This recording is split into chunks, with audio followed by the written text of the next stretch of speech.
aula vocês vão lá e deixam o nome completo aí. Aí eu já comecei a gravar, vocês podem colocar, que aí ele fica salvo para mim. Isso, show.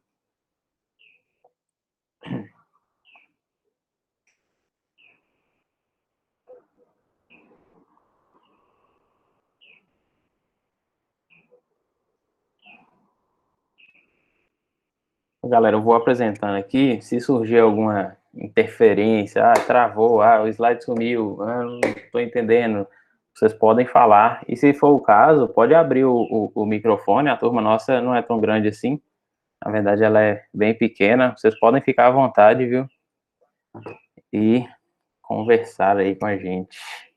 Antes de. Nós paramos aqui, não sei se vocês lembram, que aí nós falamos aqui dos nódulos de Ranvier, que é essa passagem aí que o impulso ele vai passar pulando, né? O impulso saltatório, o impulso do sistema nervoso, o impulso nervoso. E aí são esses nódulos de Ranvier, são essas áreas onde o impulso ele vai passar entre as bainhas de mielina. E a gente estava falando delas, nós citamos ela aí e encerramos a aula, que é a bainha de mielina é justamente essa estrutura que vai envolver o axônio. O que é o axônio? Aquela perninha lá do neurônio, certo? Antes de começarmos aqui, eu quero só ver se vocês lembram alguma coisa dessa imagem aqui. Aí, no caso, não precisa, não sei, se vocês quiserem seria melhor, mas não tem necessidade de abrir o microfone. E, se for o caso, põe no chat aí, beleza? Mas eu posso muito bem abrir os 12 pares de nervo craniano e responder. Pode, mas aí vai de você. Eu não quero que você fique lendo isso para sempre. Eu quero que vocês realmente entendam e de acordo com aquelas dicas maravilhosas que nós demos lá, para vocês guardarem esses ensinamentos aí e servir para o resto da vida de vocês, beleza? Então vamos lá. Quem lembra aí o primeiro par de nervo craniano? E lembrando que aqui a gente está. Ótimas dicas. Aqui a gente está focando para vocês saberem o que é. Porque depois vocês vão entender lá se é misto, se é sensitivo, isso, olfatório. Mas tem que lembrar o porquê também, né? Olfatório, um nariz. Beleza? O segundo aí, um nariz, dois olhos. Isso. Óptico. Show. Mas vai associando sempre, viu, gente? Quando a gente vai falando o nome do nervo com essas dicas aí que nós vamos trabalhando. Terceiro, o terceiro é o óculos. Óculo motor. Show. Então, um nariz, o nariz é olfatório. Dois olhos, o segundo, óptico.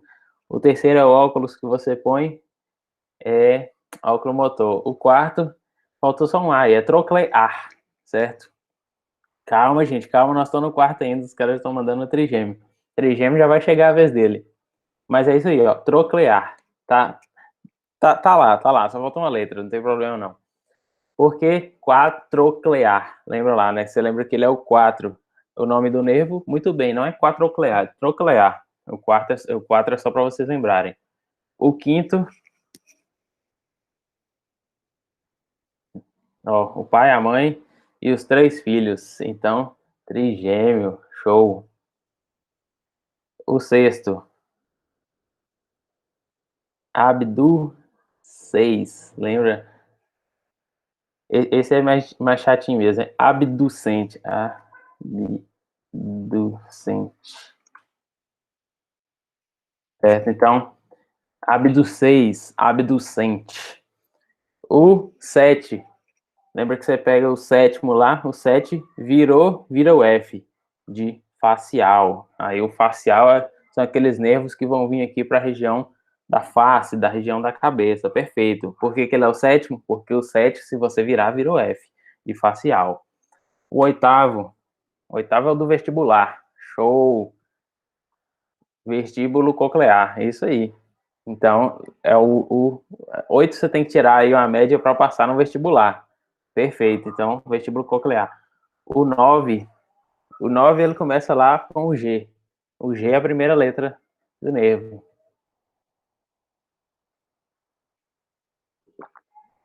Alguém? Boa, glossofaríngeo, isso mesmo. Porque o 9zinho lá, ó, vira o G minúsculo, é claro. E de glossofaríngeo. O 10º é para ninguém errar. O 10, o 0, ele é vago. Show.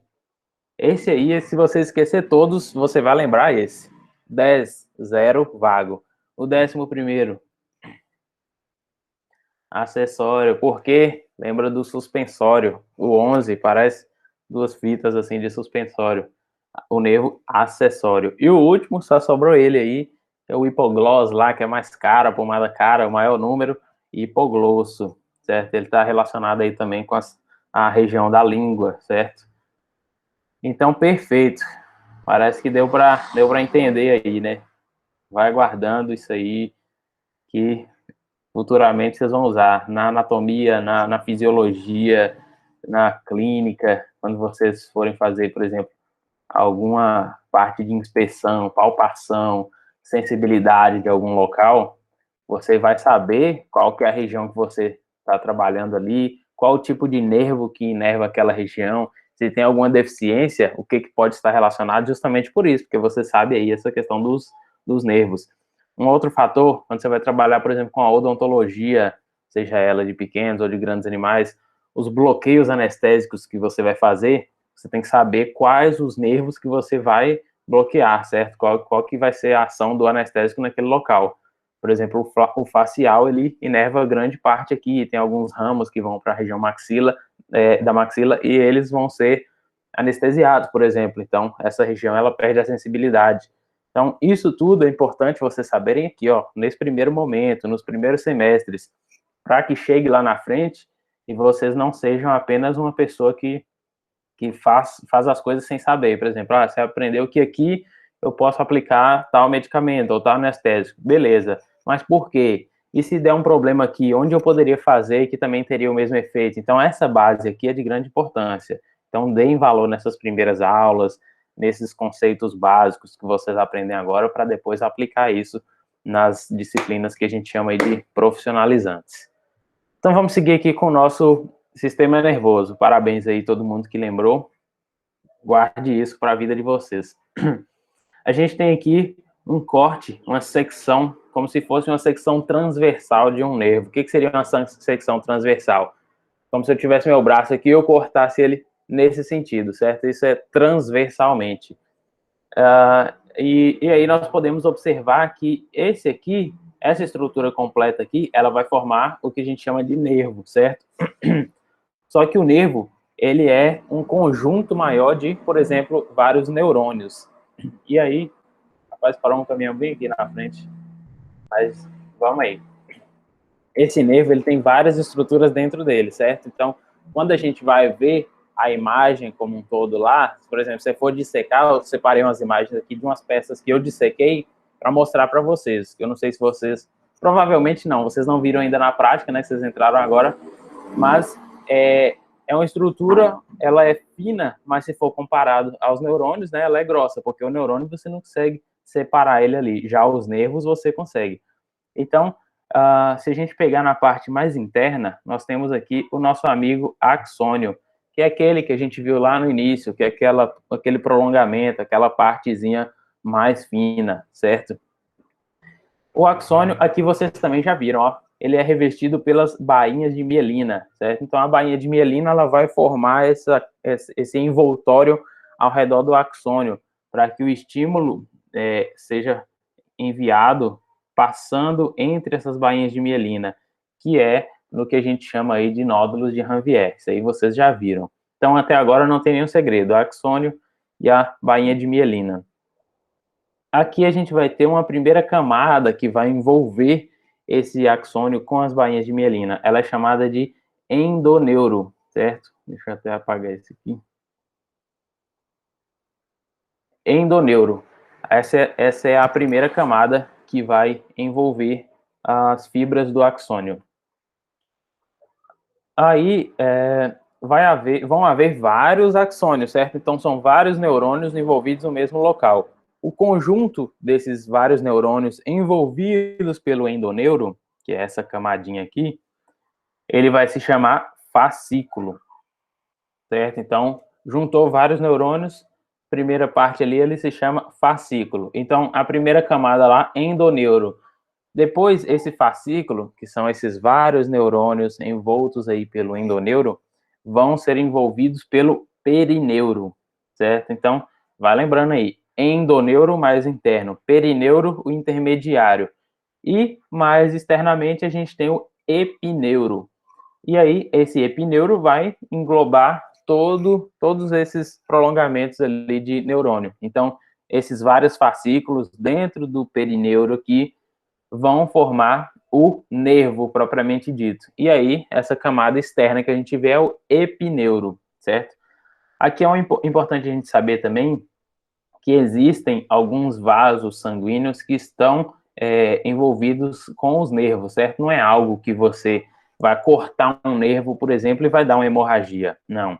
O sangramento seria mínimo, certo? Porque são vasos sanguíneos bem pequenos, por exemplo, os capilares. E aí, o que acontece? Esses vasos sanguíneos, ele vai chamar vasa nervorum. E eles vão inervar, não, eles vão irrigar, né? Vão jogar o sangue justamente para as estruturas do nervo. Então, o nervo, ele também tem uma irrigação de vaso sanguíneo, certo? Aqui, essa imagem que nós vimos é um exemplo, né? Um desenho didático. Já nessa outra aqui, é um corte histológico. Então, quando a gente fala de histologia, você está estudando os tecidos. Então, você faz um corte, prepara uma lâmina e olha geralmente no microscópio para que haja um aumento. Então, aqui já é uma imagem real, certo? Aqui a gente vê essa pequena porção aqui, ela vai ser o endoneuro. O endoneuro, se você olhar nessa outra imagem aqui, ele vai envolver os axônios, então a camada mais interna. O perineuro, que seria essa outra camada aqui, mais externamente um pouco, ela vai envolver os fascículos, que são os conjuntos de axônios com bainha de mielina envolvida aí pelo endoneuro. É muito nome? É muito nome, mas aí depois vocês podem voltar nessa parte, terminando essa aula aqui, eu mando o slide completo para vocês, manda o vídeo, vocês podem voltar e dar uma olhada também. E por fim a gente tem o epineuro, que é a camada mais externa, que ela vai envolver todo esse conjunto, certo? E aí vai formar o que a gente chama de nervo. Então, cada partezinha dessa aí, cada região circular nessa imagem que a gente vê, é um nervo, certo? E aí dentro dele nós temos várias outras estruturas, que são, no caso, endoneuro, mais internamente, perineuro no meio, né, das duas, e epineuro, a mais externa. Ô professor, no caso, a imagem desse corte aí seria a imagem de um braço? Não. Esse aqui, provavelmente, ele pegou só um trato de... um conjunto de fibras de nervo e seccionou esses nervos, certo? Porque se fosse um braço inteiro aqui, ele teria a parte óssea, teria os músculos, mas parece, não sei se vocês já chegaram a ver um corte assim, porque realmente parece, talvez por isso a pergunta. Teria, por exemplo, aqui parece um feixe muscular, certo? Aqui parece outro feixe muscular, mas não. Essa imagem específica, ela é menor, ela é apenas dos próprios nervos, certo? Não chega a ter conteúdo de outro tecido, não. Mas a ideia é essa, um corte transversal é isso mesmo. É como se você pegasse aqui o braço e cortasse. E aí, só que aí você veria toda a parte de músculo, toda a parte de osso ali também, além de vaso sanguíneo, certo? Provavelmente você não veria os nervos dessa maneira, porque para você ver a imagem como um todo, o aumento tem que ser menor. Para você ver essa imagem dos nervos, você tem que aumentar mais, ou seja, tem vários tipos de aumento, não sei se vocês já viram isso na microscopia, na histologia, você pode ir mudando a lente do microscópio e aumentar até 100 vezes mais, certo? Então, quando você vai ver essas estruturas mais pequenas, mais sensíveis, elas têm que ser num aumento maior. Mas a ideia é essa, quando a gente fala corte transversal, é justamente isso. Se falar um corte transversal do pescoço, ele vai cortar o pescoço nesse sentido. Um corte longitudinal vai cortar nesse sentido, certo? Então, é da mesma maneira aí. Dentro ainda do sistema nervoso, a gente tem as células gliais, ou células da glia, que vocês podem encontrar assim também na literatura. E aí, quais são elas? Nós temos aqui, por exemplo, as células de Schwann.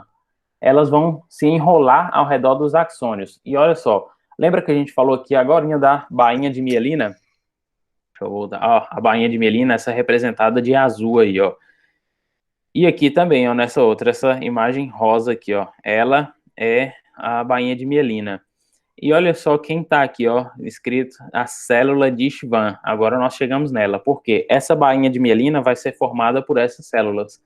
Então, a célula de Schwann, ela vai enrolar no axônio, que é aquele prolongamento, certo? Aquela parte mais fina. Vem essa célula e se enrola nela. O citoplasma da célula vai se enrolar e forma essa estrutura que nós chamamos de bainha de mielina. E essas células, elas estão especificamente no sistema nervoso periférico. Quando a gente fala de sistema nervoso, nós usamos muito a sigla SNP, que é Sistema Nervoso Periférico, e SNC, que é Sistema Nervoso Central. E aí, como eu expliquei para você, Sistema Nervoso Central, cérebro, cerebelo, região da medula espinhal, certo? Sistema nervoso periférico, que é o mais externamente. Então, a gente tem basicamente os nervos, certo? Os nervos que vão sair da medula e vão se espalhar para as extremidades do corpo. Então, sistema nervoso periférico, célula de Schwann. E nós temos os oligodendrócitos. A mesma coisa lá da célula de Schwann. Vai ter o axônio, ele vem, envolve o seu citoplasma e forma a bainha de mielina. Então, por que tem essa diferença? Por que são dois, se a função é a mesma, se é a mesma coisa?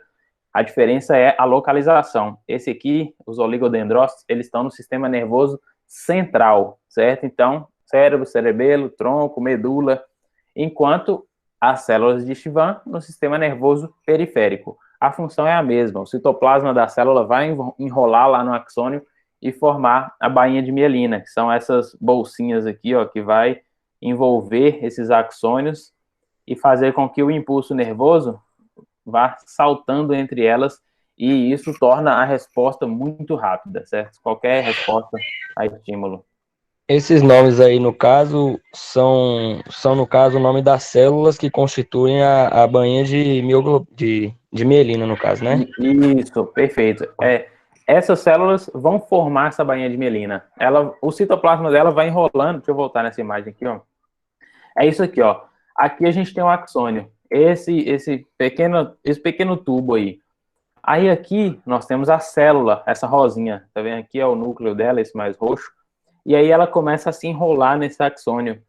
E isso que tá, quando ela se enrola nesse axônio, essa célula dela, esse citoplasma dela vai se enrolando, ele vai formar a bainha de mielina. Então ela basicamente é composta por essas células. Se estiver dentro do sistema nervoso central, oligodendrócitos. Se estiver fora do sistema nervoso periférico, células de Schwann. Então é basicamente isso. A gente tem uma última célula que nós vamos tratar, que são os astrócitos. Os astrócitos, eles são células em formato de estrela, então é bem diferente lá dos oligodendrócitos e das células de Schwann, que elas formam essas bolsinhas, que são as bainhas de mielina. E os astrócitos não, eles são todos com várias ramificações, justamente em formato de estrela, e ele vai formar aí uma rede através das junções comunicantes. O que essa rede é importante? Ele vai fazer a comunicação também. O estímulo nervoso também vai passar por esses astrócitos. E essas redes, elas podem atingir grandes distâncias dentro do sistema nervoso central, ou seja, ela pode pegar uma região mais, no nosso caso, inferior, né, no caso do animal, mais caudal, lá da medula, e levar até uma região mais cranial, certo? Então ele pode fazer essa comunicação. E olha ele aqui, ó, o astrócito. Ele é representado nessa célula vermelha aqui, ó, certo? Então, ele vai ficar totalmente estrelado o formato dele, enquanto as células de Schwann e os oligodendrócitos, eles vão envolver o axônio e formar aqui, ó, as bainhas de mielina, que é justamente como está representado nessa imagem. E esse grandão amarelo aí é o neurônio, que nós já falamos dele, certo? Se vocês lembrarem lá daquela primeira aula, nós falamos lá que tem várias classificações, ele pode ser sensitivo, neurônio de associação, neurônio motor, ele pode ser unipolar, bipolar, pseudonipolar e multipolar. Esse aqui é um exemplo de um neurônio multipolar, que ele tem um prolongamento aqui do axônio e tem vários dendritos. Então, tem multipolos onde vai haver a comunicação. Certo? Então, dentre isso aqui, a única coisa que a gente acrescentou foi oligodendrócito, astrócito e células de Schwann. Que oligodendrócito e células de Schwann, mesma função. E o astrócito, ele vai passar também um estímulo, mas não formando a bainha de mielina. Ele forma uma comunicação entre as estruturas dele mesmo, certo? Aqui a gente já tinha visto, mas só para relembrar. Deixa eu ver se tem nessa outra imagem. Não, a gente fala lá mesmo. Então, aqui, ó, seria sistema nervoso periférico e aqui sistema nervoso central. Aqui nessa imagem, ele não divide, certo? Seria um corte, enfim, independente se esse neurônio ele está dentro ou fora do sistema nervoso central. Já nessa outra imagem aqui, a gente observa, esse seria o sistema nervoso central, aliás, sistema nervoso central e sistema nervoso periférico. Então, as células de Schwann vão atuar no sistema nervoso periférico, vão formar aqui, ó, toda essa região das bainhas de mielina, e os oligodendrócitos no sistema nervoso central, certo? Então, só mudou aqui a localização. As duas estão fazendo as bainhas de mielina e estão formando da mesma maneira. Aqui a gente já tinha até visto, né, a questão dos dendritos, que são esses prolongamentos lá no corpo do neurônio, ou pericário, toda essa estrutura. Esse prolongamento, ele é o axônio, certo? Aqui essas regiões são as bainhas de mielina. E entre eles, nós temos aqui os nós de Ranvier, que nós já falamos, que é o espaço, né, onde vai ter entre as bainhas de mielina e vai fazer com que essas... Tá travando aí, galera?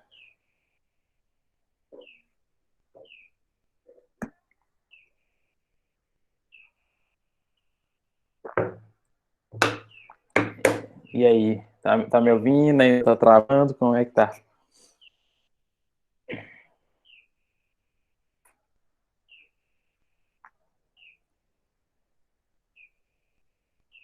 Dá um feedback aí para mim.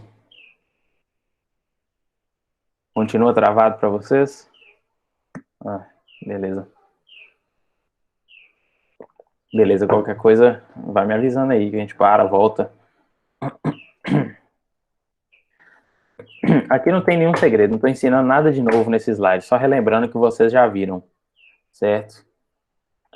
E aí, o que é importante, além de todos esses fatores de propriamente levar o sinal, receber o estímulo, o sistema nervoso central ele tem que ser eficaz em todo o organismo que ele estiver inserido. Nós temos aí um exemplo da girafa. O que acontece? Qual que é a importância aí dessa bainha de mielina, como nós falamos? Ele não vai fazer com que esse impulso seja um impulso saltatório, ele vai passar muito mais rápido. Então, é justamente isso. Imagina aqui um exemplo aí de uma girafa. Esse animal estava andando ali e machucou lá na parte inferior do membro, lá na parte mais distal, né, do membro. Vamos supor que teve um corte aqui na perna.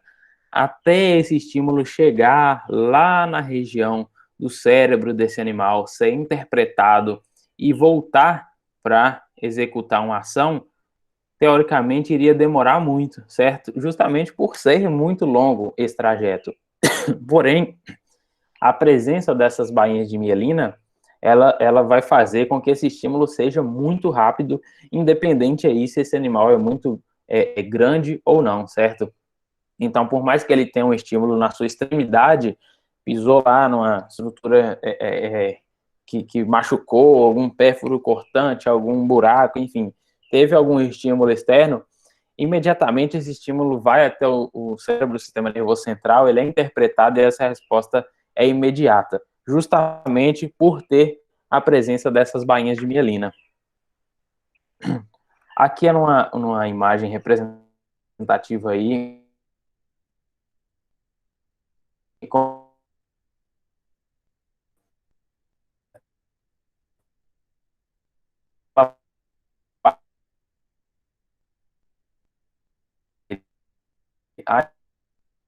são os dendritos, que a gente já tinha visto. E esse mais comprido,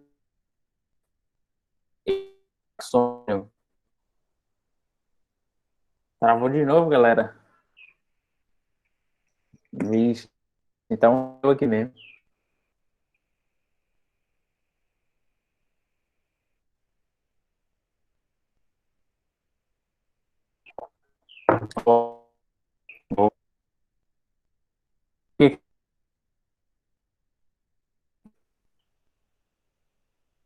É isso, eu só estou mostrando de uma outra maneira aqui para vocês. Ixi, ainda tá ruim.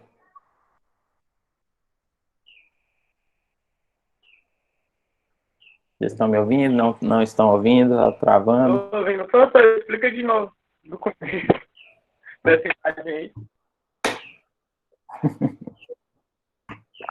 Tá. Aqui também não tem nada de novo para vocês. É só relembrando de uma outra maneira. Isso aqui vocês já viram. Deixa eu voltar aqui. Aqui, o pericário é a mesma coisa de núcleo, ou a mesma coisa quando a gente fala do corpo do neurônio, como a gente já tinha visto anteriormente, certo? Que aqui nessa imagem ele está como pericário.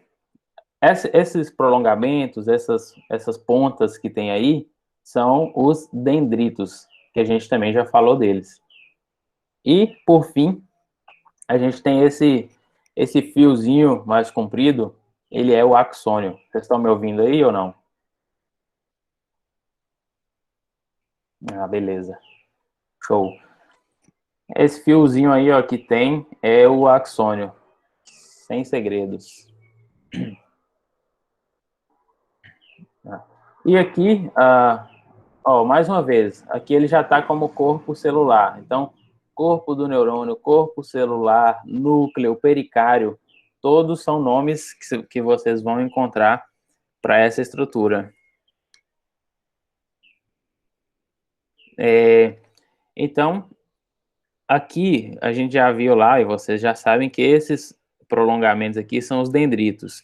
E nesses dendritos vão ocorrer as trocas, as comunicações, o impulso vai passar de um neurônio para o outro, certo? E aí é o local onde ocorre a sinapse, que nós vamos falar dela.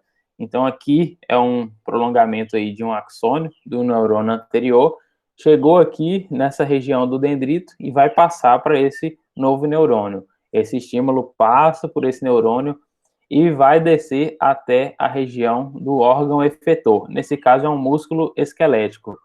O músculo esquelético, como eu falei para vocês, é justamente aí a estrutura com os músculos, né, que estão envolvidos aí com a região do esqueleto. Então, esses músculos que você pega aí no seu braço, você sente na perna, região torácica, abdominal, esses são os músculos esqueléticos, que é uma das formas do estímulo executar a sua função. E aí, em contrapartida lá com a girafa, a gente tem um belo exemplo aí da preguiça, certo? O que acontece? São animais que não possuem essas características de bainhas de mielina. E aí, justamente por isso, por eles não terem essa composição, eles são animais que têm toda uma resposta bem lenta, bem devagar. Então, essa característica está ligada a essa condição aí das bainhas de mielina. Enquanto nós, vários outros animais, possuem essas estruturas normais, esses animais não apresentam. E aí, por isso, toda a resposta deles, a forma de andar, de reagir, ela é realmente mais devagar, mais lenta, justamente por essa característica, certo? Então, por isso que é importante a gente saber essas coisas básicas, porque a gente começa a aplicar em várias áreas do conhecimento, como essa aí, por exemplo. Ainda sobre o sistema nervoso, a gente vai ter as terminações nervosas, certo? Que vão fazer parte aí dos receptores. A gente falou lá que tinha os esteroceptores, proprioceptores, visceroceptores. Isso aí já foi dito, certo? E nós vamos continuar aqui com as terminações nervosas sensitivas, que é justamente a parte de captar a sensação. Como nós falamos, capta essa informação. Essas terminações, elas podem ser gerais, ou seja, em todo o corpo, né, com a maior concentração na pele, porque a pele é o órgão que vai estar em contato direto com o meio externo, certo? Com o ambiente externo. A outra classificação são as terminações nervosas livres, e aí elas vão captar estímulos de dor, temperatura e tato, certo? E elas têm um limiar de excitação muito baixo, ou seja, não precisa de uma alteração muito grande para que elas possam captar esse estímulo, certo? Por exemplo, elas ficam nas terminações perifoliculares. Quando a gente fala de folículo, a gente associa aí ao folículo piloso. Folículo piloso é o quê? O folículo lá do pelo, é lá na base do pelo. E aí, justamente por isso, nos animais, é bem aqui, ó, nos animais existem umas características que são associadas a essas terminações nervosas livres. Não sei se vocês já repararam, mas o próprio bigode do gato ou os pelos na região nasal e oral do equino, eles são mais sensíveis. E esses pelos, eles são chamados de pelos táteis, porque na base deles lá vai ter a presença dessas terminações nervosas livres. E o que isso vai interferir? É como se houvesse uma ramificação de nervo para aquela região. Então, eles são muito sensíveis nessa área, porque quando ele vai captar um alimento, vai beber água, vai fazer alguma coisa, geralmente esses animais já vão com o focinho, vão com a parte rostral, certo? E isso é como se fosse um mecanismo de proteção a eles. Eles têm uma sensibilidade muito grande nessa região. Por isso que não é ideal. Tem alguns proprietários que fazem o corte de todos esses pelos. Não é ideal porque eles têm uma função para esses animais, não é apenas um pelo aleatório. Porque o nosso pelo, ele é pouco, geralmente, certo? Ele não vai ter uma função sensitiva muito específica, ou até a própria função de não perder o calor, igual tem nos animais, certo? Então, por isso que a gente não dá muito valor. Mas nesses animais, não. Principalmente essa região aí dos pelos táteis. Eles são sensíveis, e são, vamos dizer assim, como se fossem uns dedos que esse animal vai sentir ali, aquela região que ele está entrando em contato, certo? Então, é justamente por essa característica de ter essas terminações nervosas livres nessa estrutura. E aí, nós temos as terminações nervosas encapsuladas. E aí são elas, os corpúsculos de Meissner. Vocês podem ficar tranquilos que eu não vou ficar cobrando nome de nada, só quero que vocês entendam como um todo o seguinte: corpúsculo de Meissner, ele vai ser receptor do tato. O de Pacini, ou Vater-Pacini, ele vai ser o receptor da pressão. As terminações nervosas livres, elas vão captar dor. As ligações nervosas, elas ficam também lá no plexo nervoso capilar.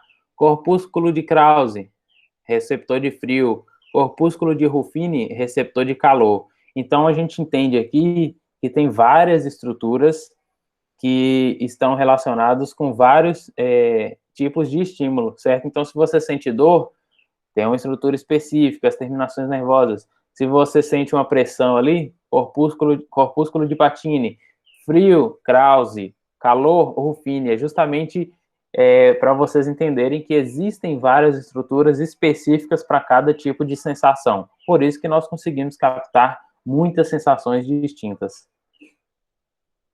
E aí, a gente tem algumas terminações nervosas sensitivas especiais. Elas ficam relacionadas na região da cabeça, e aí, justamente com alguns órgãos do sentido, como a visão, a audição, a olfação e a gustação. Além disso, está relacionado com a parte do equilíbrio, certo? E aí, aqui na região da cabeça do animal, né? A própria visão, a audição, o equilíbrio está relacionado aqui com a parte do cerebelo, que é essa parte aqui de trás do cérebro, que ele é o que vai nos dar a sensação de propriocepção, é você saber o seu posicionamento com relação ao ambiente, certo? E fora a olfação, gustação, enfim.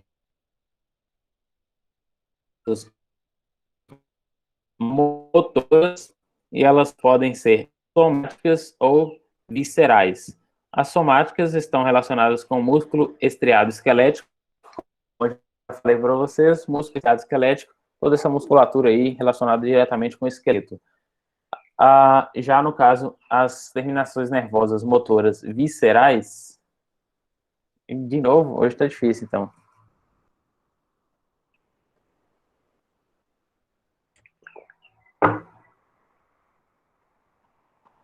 Tá, vou voltar. Aqui é só a diferença entre a terminação, cadê? A terminação nervosa motora somática ou visceral. O que é isso? Somática, músculo estriado esquelético. Onde que está o músculo estriado esquelético? Está aí, ó, na sua perna, no seu braço, no tórax, em todo local. E deixa eu voltar, visceral, ela está relacionada aí com a parte de músculo liso. Músculo liso nós já falamos, ele está lá na região das vísceras, na região dos vasos sanguíneos, certo? Então, são essas estruturas.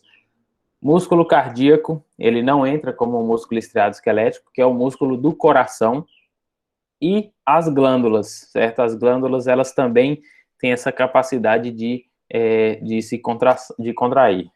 Qualquer coisa aí, galera, vai me avisando. Não entendi, travou. A gente volta sem problema nenhum. Beleza? Porque, pelo jeito, hoje aqui a internet está ruim. Aí, para a gente terminar essa parte, depois de já falar da sinapse, nós temos aqui os tipos funcionais de fibras. Nós temos fibras sensitivas e motoras. Só pelo nome, você já consegue imaginar algo. Sensitiva, capta sensação. Motora, executa alguma ação, algum movimento, certo? Então, a sensitiva, ela pode ser somática ou visceral. A somática, ela está relacionada lá com a dor, temperatura, tato, pressão, enquanto a visceral está relacionada com a viscerocepção, dor e pressão. E a somática ainda tem as proprioceptivas. Lembra que eu falei para vocês do movimento da sensação de propriocepção? Guarda esse nome aí. Quando a gente fala propriocepção, é a relação que o seu corpo tem com o ambiente, certo? Por exemplo, quem gosta aí de mexer com cavalos, grandes animais, existe uma pista que chama pista de propriocepção, que como se fosse um corredor assim que você faz e coloca vários tipos de piso, grama, areia, concreto, brita, e aí você caminha com o animal justamente para ver como o organismo, como o andamento dele reage a diferentes tipos de piso. Chama uma pista de propriocepção, que é ele ter essa noção do corpo dele com relação a esse ambiente externo. A mesma coisa no nosso caso aí, certo? E aí as fibras motoras, elas podem ser somáticas, que vão para os músculos estriados, e viscerais. Então, sempre que falar aqui, somático, músculo estriado esquelético, visceral, músculo liso, cardíaco e glândula. Então, vocês já vão se acostumando com essa nomenclatura. Sinapse. A sinapse, agora a gente já tinha citado ela anteriormente, agora a gente fala já propriamente. Sinapse, ela vai ocorrer próximo das extremidades. Então, justamente, é no momento de contato entre um axônio e outro. Esses axônios, eles vão se ramificar em várias terminações, como nós vimos lá. Principalmente, por exemplo, os multipolares. Sai vários dendritos, sai várias estruturas desses axônios. E aí, nessas ramificações, elas vão ser chamadas de terminações pré-sinápticas. O nome já te induz a acertar. Se ela é pré-sináptica, ela está antes da sinapse, certo? Guarda aí. Quando o potencial de ação chega rapidamente nas terminações, o que é potencial de ação?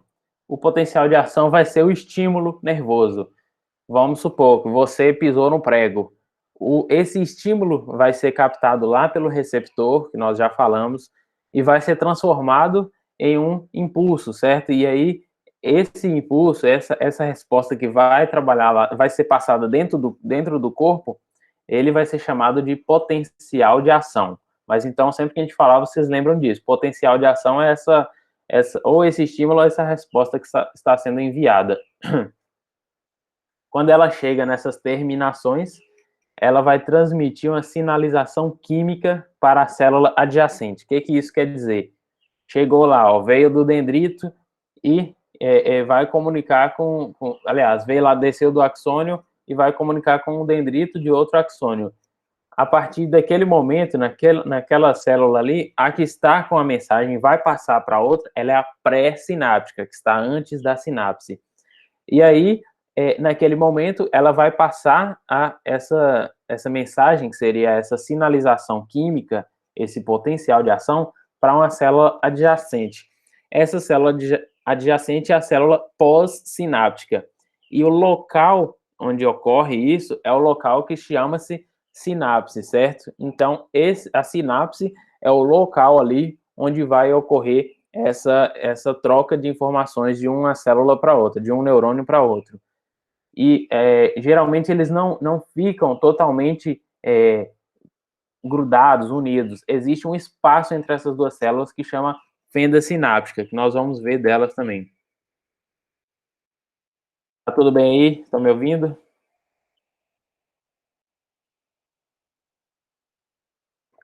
Beleza. Então, vamos lá. Quais são os componentes dessa sinapse? Se vocês já entenderam aí que é esse local onde uma informação vai passar de um neurônio para outro. Nós temos a terminação pré-sináptica ou célula pré-sináptica. Isso aqui já te induz a acertar. Se você quiser errar, você não consegue. Por quê? Se ela é pré-sináptica, é antes da sinapse, certo? Então, beleza. Nós vamos ter a superfície receptora da célula adjacente, também não tem como você errar. Ó.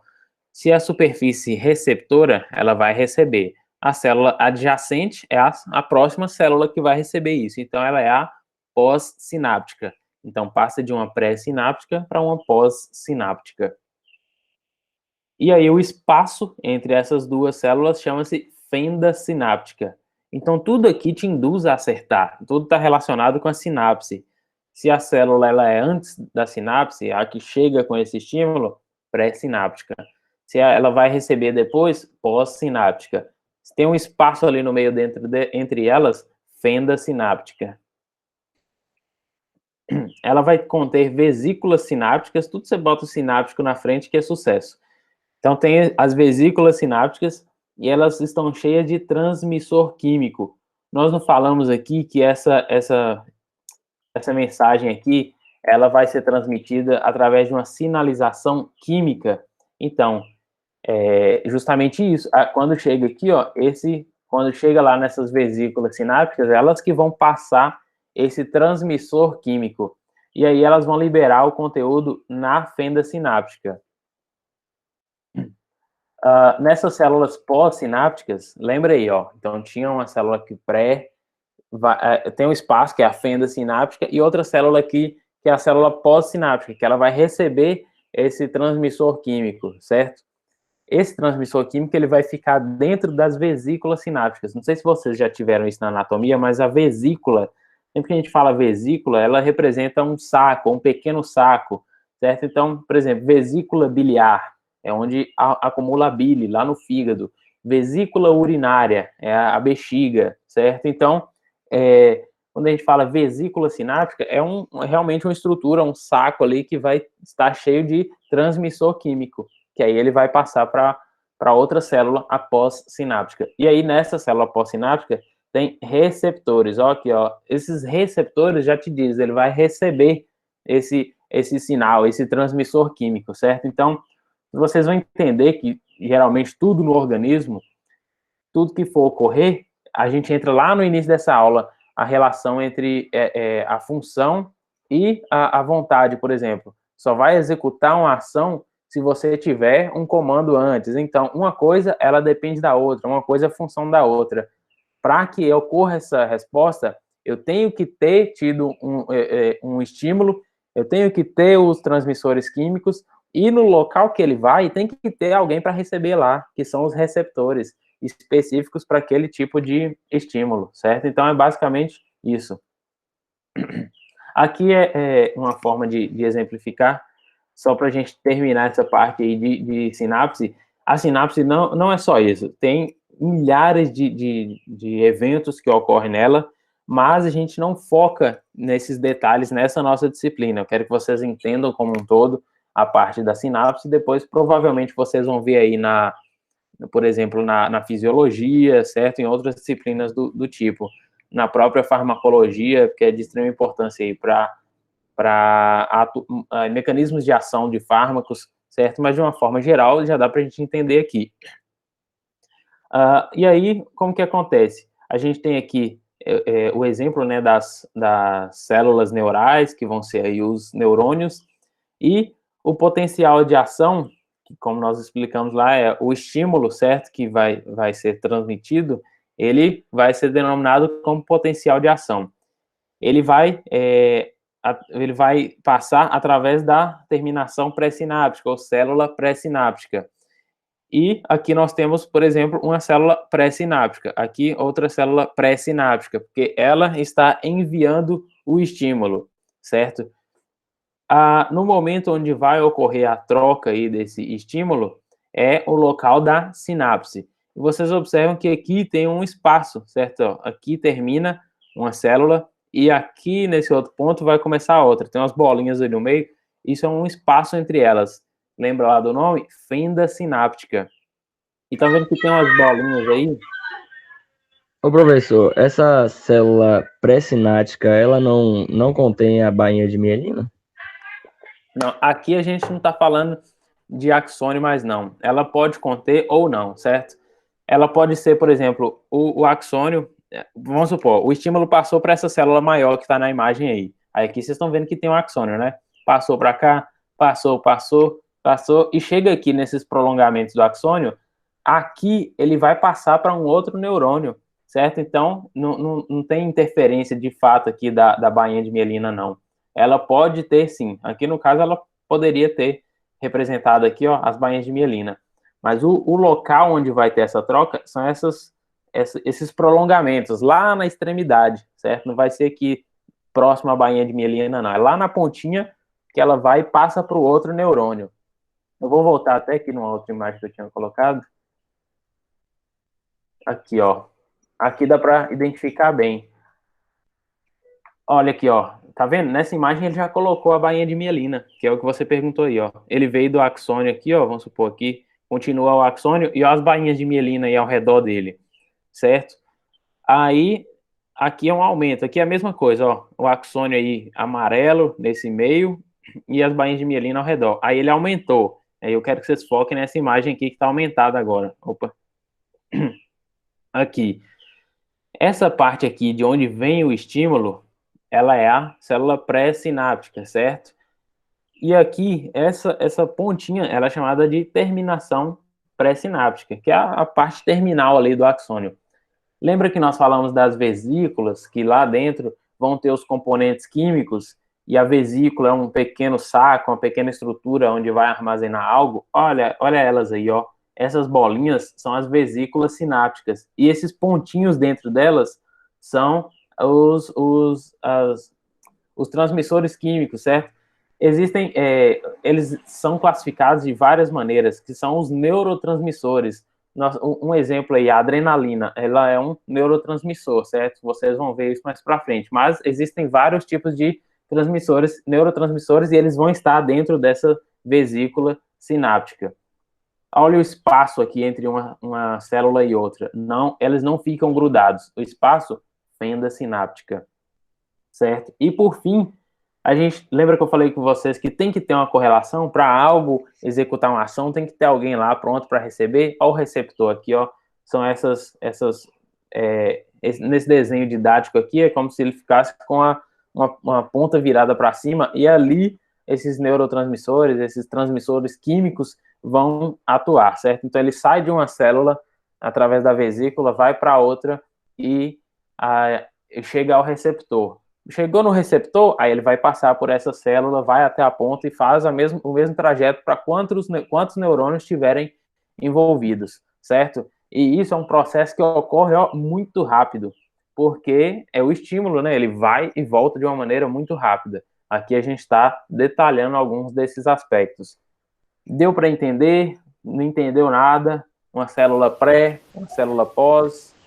Esses neurotransmissores, eles são liberados tipo, para qualquer situação ou são para situações mais específicas? Específicas. Certo. São vários tipos de neurotransmissores. A depender do estímulo que você recebeu, igual a adrenalina. Se você levou um susto aí agora, ou então, sei lá, você está andando assim na rua e viu alguma coisa suspeita, um cachorro saiu correndo atrás de você, você vai liberar a adrenalina na hora, certo? Aí, nesse caso, ela vai ter um mecanismo de ação. Se for uma outra situação, algum estímulo nocivo, você sentiu uma dor ali na região, consequentemente, o estímulo vai ser diferente, certo? Então, são vários neurotransmissores. E aí, a depender da situação, dependendo do tipo de situação que você passou, um determinado tipo de neurotransmissor vai ser enviado. Certo? Então, vamos passar aqui. Para a gente finalizar esse assunto, nós vamos falar dos tipos funcionais de arco reflexo. Eu preciso, nessa parte final aqui, ó, é pouca coisa, sem só essas fotos, e aí acabou, tá vendo? Só que eu preciso que vocês lembrem como que, lá naquela primeira aula, a gente falou do trajeto que vai passar o arco reflexo, que tem um arco reflexo simples, vamos lembrar aqui. Tem o primeiro lá, o receptor, depois ele passa, são 5 estruturas, basicamente, num simples. Receptor, neurônio sensitivo ou aferente, que ele vai subir, neurônio, sistema nervoso central. Nesse sistema nervoso central, geralmente, tem o neurônio de associação, que nós falamos, que ele é o fofoqueiro, né? O neurônio motor ou eferente, que é o que vai levar a resposta, e, por fim, o órgão efetor. Quais que podem ser? Músculo estriado esquelético, músculo liso ou glândula. Que são basicamente as 3 estruturas aí, beleza? Músculo liso, cardíaco e glândulas. Tranquilo? Então, um arco reflexo simples é basicamente isso. Então, vamos lá. Esse aqui é um arco reflexo somatossomático. Por que eu tenho que saber isso? E qual que é a relação disso? Quando eu falo arco reflexo somatossomático, ou somatossomático, ele vem da parte muscular, né, da parte talvez relacionada à pele também, e a resposta é numa parte muscular também. E muscular, a gente fala musculatura estriada esquelética. Então, o sistema, quando a gente falava sempre nessa aula aí, de neurônio somático, e alguma coisa relacionada à parte somática, é justamente com essa musculatura estriada esquelética, com a movimentação dessa musculatura. Então, arco reflexo somatossomático, ele vem de um estímulo relacionado à musculatura estriada esquelética e a resposta também vai para ela. Esse é um dos arcos reflexos mais simples que tem, que são basicamente os 5 componentes. Então, vamos relembrar. O primeiro nós já falamos, o receptor. Então, vamos supor que recebeu um estímulo lá qualquer, enfim, veio alguém e beliscou seu braço aí. Então, tem receptor lá na pele, esse receptor aqui, o número 1 aí, ele vai captar esse sinal. Opa, tem alguém beliscando aqui, tem alguma coisa errada. O segundo responsável aí por esse trajeto, o neurônio sensitivo ou aferente. O neurônio aferente ou neurônio sensitivo. Mesma estrutura. Ele vai levar essa resposta, certo? Então, o receptor captou a dor lá, transformou isso num estímulo nervoso, neurônio sensitivo vai levar. Fica comigo aqui, me acompanha. Receptor, neurônio sensitivo.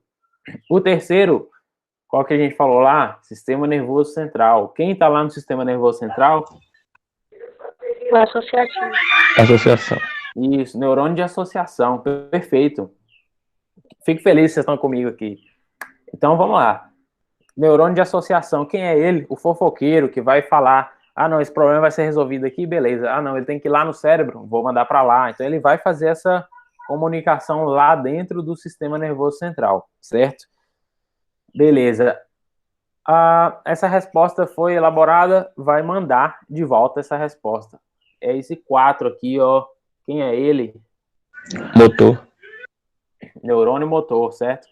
Nesse caso, mais especificamente, neurônio motor somático, porque ele vai para o músculo estriado esquelético. Já dei a dica aqui, ó. O 5 é geralmente o último, né? O órgão efetor. Nesse caso, por ser um arco reflexo somatossomático, ele vai para um músculo estriado esquelético. Então, vamos supor que você levou o beliscão aqui, ele vem para essa musculatura do antebraço ou do braço e faz a contração e retira seu braço, certo? Somatossomático. Um outro exemplo aqui do arco reflexo somatossomático é o reflexo patelar no cão. No nosso também, aquele reflexo que você vai no médico e chuta o médico. Então, o que acontece? Aqui, você vai ter o receptor, certo? Então, o 1 aqui vai ser o receptor. Nesse caso anterior, a gente tinha um esteroceptor, que era, por exemplo, na pele. Nesse aqui é um proprioceptor. Lembra que a gente falou do proprioceptor? Ele fica na região dos músculos, dos ligamentos, das articulações. Aqui é uma região articular, tem ligamentos, tem tendões, tem músculos. Então, aqui são os proprioceptores. Os proprioceptores nessa região vão captar esse estímulo, ou seja, bateu ali um estímulo, ele vai captar, transformar num sinal, certo? Aí o que acontece? Esse estímulo ele vai ser levado via neurônio sensitivo, tranquilo? Não tem segredo. Aqui sempre que vocês estão vendo essa estrutura aqui, ó, é o gânglio sensitivo. O gânglio sensitivo, ele é justamente essa bolinha que vocês veem aí mesmo, não é só um desenho didático, não. Vou dar até uma pausa aqui, que eu separei uma imagem para vocês, que eu dissequei um material para vocês verem que realmente o gânglio sensitivo, ele tem sim essa bolinha aí numa peça normal. Se você for pegar um animal, for olhar, ele é dessa maneira. É daí que eu vou mostrar para vocês. Veja se apareceu aí a imagem. Apareceu. Show. Essa imagem é de uma medula de um cão. Aqui, no caso, quando eu fui fazer essa peça, ele, consequentemente, fica dentro dos corpos da vértebra. Então, as vértebras, elas estariam todas aí. Eu que removi. No caso, aqui embaixo, ó, essa parte aqui, que está embaixo, ela ainda é vértebra. Mas essa parte de cima foi toda retirada. E aí, esse tubo maior que a gente está vendo é a medula espinhal, a mesma que a gente tem aí na nossa coluna. Nesse caso é a do cão. E se vocês olharem, tem uma bolinha. Quando eu marco assim, vocês conseguem ver? Eu estou puxando a caixa aí. Consegui. Então show. Aí o que acontece? Tá vendo aí, ó? Dentro aqui tem uma bolinha. Aqui, se você olhar, tem outra bolinha. Aqui tem uma bolinha. Aqui. Todas essas são as bolinhas que tem. Essa bolinha é o gânglio sensitivo. Então, nesse lugar aí, está o corpo do neurônio sensitivo, certo? Então, ó, aqui a gente viu esse tubo maior é a medula. Esses fios que estão saindo aqui são os nervos, certo? Então, como eu expliquei para você não enxerga o neurônio, você enxerga o nervo. E o nervo tem aquele conjunto de vários neurônios. Aqui eu fiz um corte, vocês veem, tem uma janela aqui, ó, que eu fiz um corte nas meninges. Não sei se vocês já viram essa questão das meninges, que são estruturas que vão envolver a região do sistema nervoso central. Tem a dura mater, a aracnoide, a pia mater, então elas ficam todas envolvendo essa estrutura. Eu retirei, fiz uma janelinha ali para vocês verem. Então esses prolongamentos, esses ramos aqui, esses fios, são os nervos. Então, medula, sistema nervoso central. Esses ramos aí, os nervos, sistema nervoso periférico. Essa bolinha aqui, gânglio sensitivo, que é o que a gente está vendo lá na outra imagem. Esse aqui é um plexo braquial. O que é um plexo braquial? São os nervos que vão sair aqui da região cervical, certo? Da intumescência cervical, da próxima região da coluna, e vai inervar a região do braço, do tórax e parte lateral do abdômen. Então, toda a sensibilidade, toda a movimentação que você tem ela vai sair dessa estrutura aqui. Esse aqui, no caso, é de um macaco que eu dissequei também, e aí a gente observa, essa parte aí no meio é a medula espinhal. Esses prolongamentos, esse tanto de fio que está saindo aí, são os nervos, certo? Isso aí, se você olhar mais próximo aqui, ó, tem uma bolinha aqui, tá vendo? Essa bolinha é um gânglio sensitivo, aqui outro gânglio sensitivo, certo? E aí todos eles vão sair lá da medula e vão passar. Aqui, no caso, é o membro do animal, né, o braço, e aí ele, tá vendo que tem uma quantidade grande de nervos, e muitos eles saem em conjuntos e depois se dividem, porque eles realmente vão inervar toda essa área. E aqui, a gente tem, deixa eu virar essa imagem aqui, um plexo lombosacral, esse aqui também é de primata, de macaco. Esse aqui, todos eles têm as vértebras ali, no caso eu retirei essas vértebras na hora de dissecar. Então aqui, esse tubo maior é a medula, certo? Essa parte aqui é a parte lombosacral, então é a parte mais embaixo aqui, ele vai sair para a perna, certo? Ele vai ramificar aí, inervar a região mais inferior do corpo, ou no caso dos animais, a região mais caudal. Então, se vocês olharem, ó, tá vendo aqui, ó, uma bolinha, aqui outra bolinha, aqui outra bolinha, todas elas formam essa bolinha um pouco mais circular mesmo, justamente porque aqui é onde fica o gânglio sensitivo. Olha aqui, ó, aqui a gente consegue ver bem. Uma bolinha aqui, outra aqui, outra aqui. Então, ele vem de um calibre, chega aqui próximo ao sistema nervoso central, próximo à medula, ele forma essa bolinha. Essa bolinha é o gânglio sensitivo. E esses ramos aqui são os nervos. E esse tubo maior é a medula espinhal, certo? Então, a gente vê muito nas imagens didáticas, mas se você for comparar com a imagem real, ela é bem semelhante. Quis trazer isso aqui, talvez porque vocês não tiveram nenhuma prática ainda, né? Porque nem pode, a prefeitura não liberou. E aí é legal para vocês verem. Sim, os gânglios sensitivos, eles estão justamente próximos à medula. No início da outra aula, eu acho que eu comentei com vocês que eles, evolutivamente, eles estão migrando. O que é isso? Nos animais que são os anelídeos, que são invertebrados, eles estão na parte mais externa do corpo, nas periferias, minhocas, esses animais. Nos moluscos, eles estão no meio do caminho. E nos animais vertebrados, e aí a gente entra nesse meio também, esse gânglio sensitivo, ele fica bem próximo ao sistema nervoso central. Então, por isso que, evolutivamente, se fala que ele está migrando de volta para o sistema nervoso central. Ele está próximo aí à medula. Então, sempre que você for olhar a medula, vai ter próximo dele ali um gânglio sensitivo. E é esse aí, ó, nosso amigo, o gânglio sensitivo.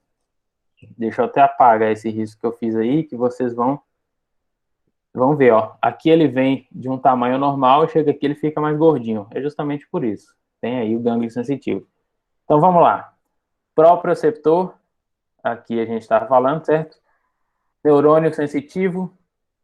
Sistema nervoso central, chega aqui, neurônio de associação, a resposta vai por neurônio motor, nesse caso motor somático também, porque ele vai lá no músculo quadríceps femoral e faz a contração desse músculo e aí você chuta, certo? O animal também, a mesma coisa, ele vai fazer a contração do músculo e fazer o reflexo que é o que a gente chama de reflexo patelar, certo? Então, isso é um argorreflexo. Veio um estímulo e voltou uma resposta. Somatossomático veio da parte muscular e executou na parte muscular também. Um outro... Professor. Oi. O neurônio associativo, estando aí na massa cinzenta, influencia em alguma coisa? Não, a função dele é estar ali dentro mesmo. O que acontece? Desse trajeto aí das estruturas, a única que vai estar dentro do sistema nervoso central é o neurônio de associação. E aí ele vai fazer a comunicação lá dentro, ou seja, a partir do momento que o neurônio sensitivo jogou essa resposta lá, chegou até o neurônio de associação, ele não tem que fazer mais nada. O neurônio de associação que vai decidir. Como eu expliquei para você, se for uma resposta inconsciente, igual você está aí sentado ou deitado ou em pé, não sei, e você está em equilíbrio. Pelo menos eu espero que esteja. Está em equilíbrio com você mesmo, porque isso está ocorrendo constantemente no seu corpo, mas você não tem consciência disso. É algo que você não precisa nem ficar se preocupando. Esse estímulo, o neurônio de associação, ele manda até o cerebelo e volta constantemente para você manter aqui o seu tônus muscular, para você se manter ereto na sua posição, sem ficar tombando para um lado ou para o outro.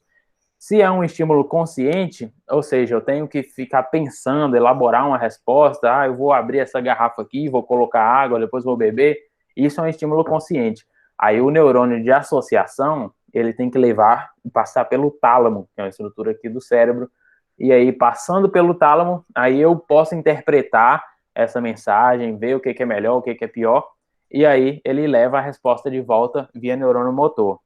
Então ele é basicamente responsável por fazer essa comunicação dentro do sistema nervoso central, para onde que essa mensagem vai. Aqui a gente tem, qualquer coisa pode falar, viu? Pode interromper. Aqui a gente tem o arco reflexo somatovisceral. A gente já viu o somato aqui, ele tinha o somatossomático, agora o somato-visceral, ou seja, essa resposta, a parte final aqui, a resposta vai ser em uma víscera. Então qual que é esse exemplo aqui que a gente tem? Um exemplo de luz. A luz, ela vai ser captada, por exemplo, lá na retina. Então, se você estava aí dormindo, estava no quarto todo fechado, alguém chegou, abriu e ligou a luz. Então, a sua retina vai captar aquele estímulo e aí a gente vai ter o neurônio, o receptor, os receptores especiais. Lembra que a gente falou que eles ficam relacionados à visão, à audição, a alguns órgãos do sentido? Então, esses são os receptores que vão captar esse sinal. Então, lá na retina, captou o sinal. Aqui não tem segredo, ó.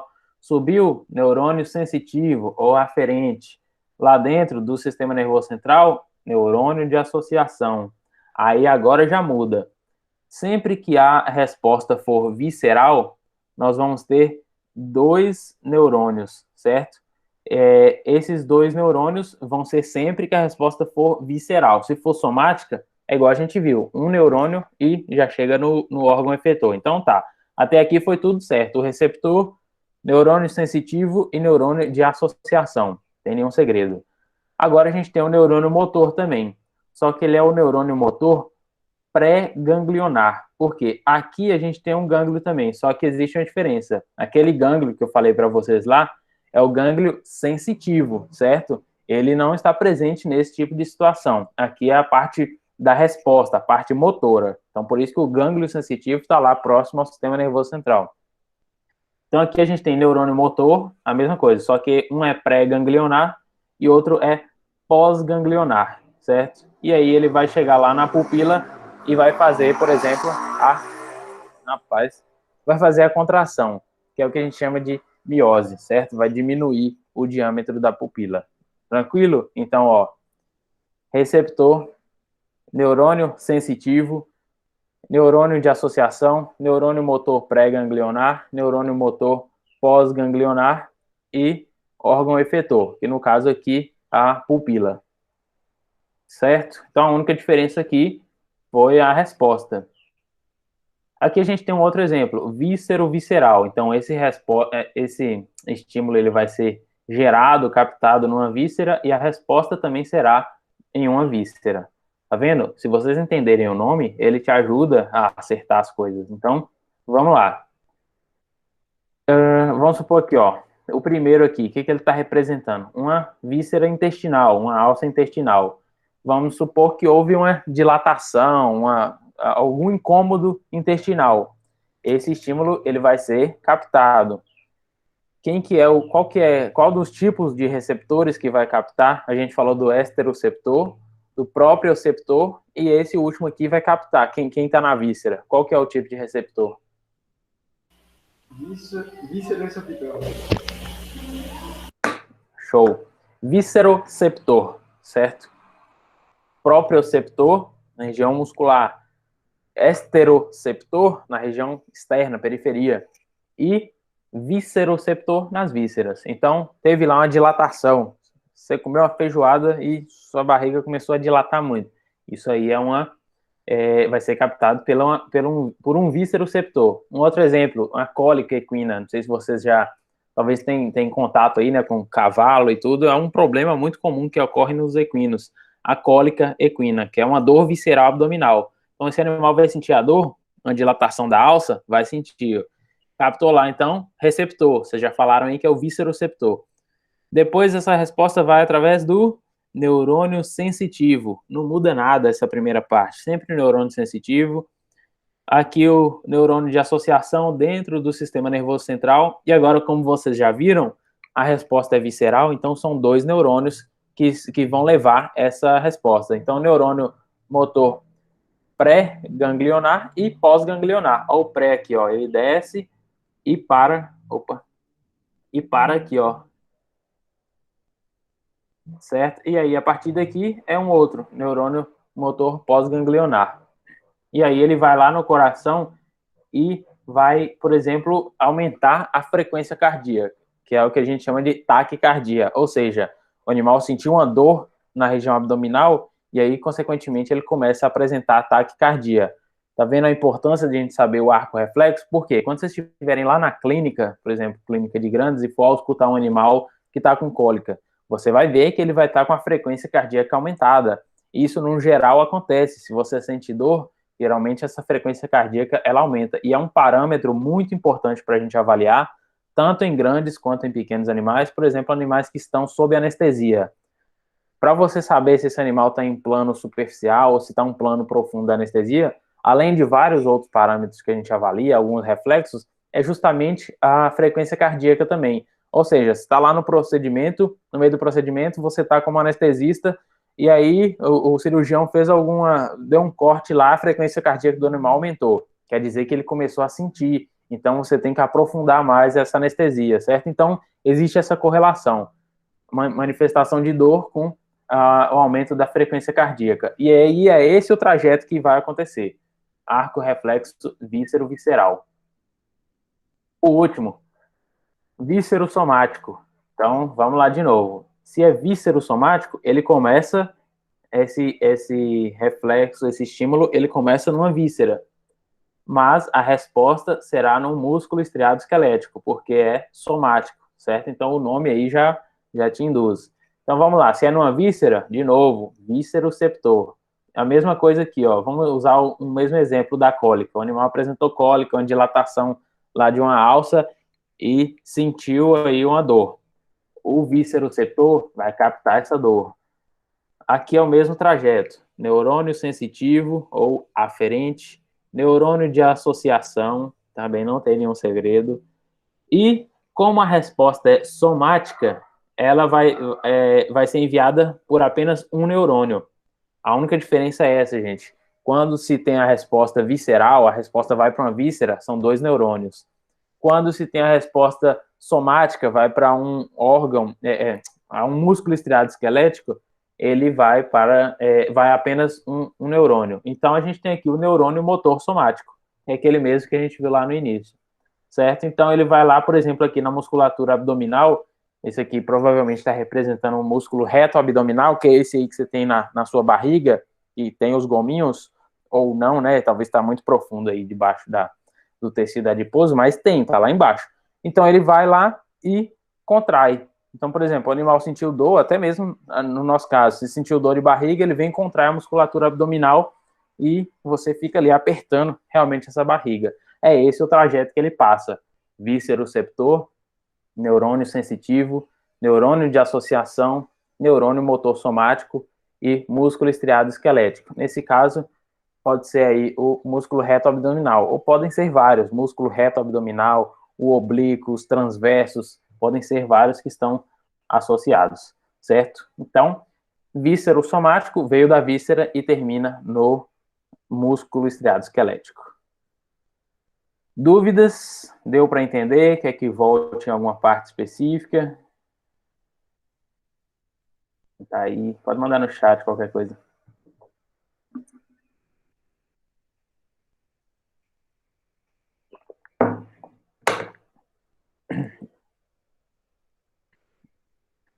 Beleza, galera. Uma aulinha mais, assim, mais comprida, né? Porque tem bastante assunto mesmo. Mas, dentre esses tópicos aí que nós falamos, eu quero que vocês guardem esses pontos que nós abordamos, e vocês vão usar não só na nossa disciplina, mas também em outras disciplinas e, como eu expliquei, na aplicação prática desse conhecimento, beleza? Terminando aqui, eu mando a gravação e o slide também para vocês. Eu não lembro se na última vez, eu vou olhar lá, mas se eu coloquei o capítulo do livro, aquele livro que eu tinha mostrado para vocês, de neuroanatomia, e aí, se não, eu vou postar lá para vocês, que é o capítulo referente a esse estudo que nós tivemos aqui, caso você queira lá ter um material complementar, certo? Porque o slide põe algumas imagens, alguns tópicos, e lá ele tem o texto para vocês estudarem. Show de bola? Então, agradeço aí a presença de todos vocês, a atenção e a participação dos que participaram, e